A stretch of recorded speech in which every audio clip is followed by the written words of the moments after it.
Big boss 13 की famous अदाकारा शेफाली जड़ीवाला की अचानक मौत हो गई। वजह क्या बनी, आइए जानते हैं।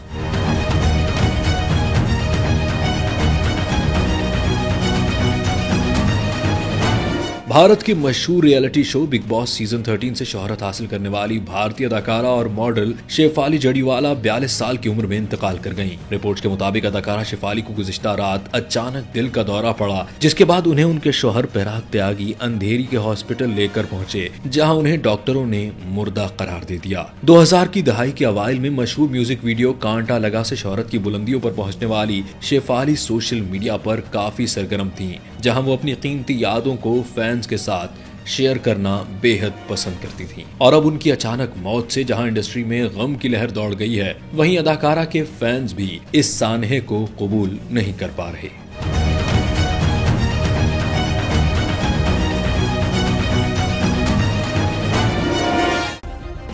सब्सक्राइब करें और बेल दबाएं ताकि कोई खबर रह न जाए।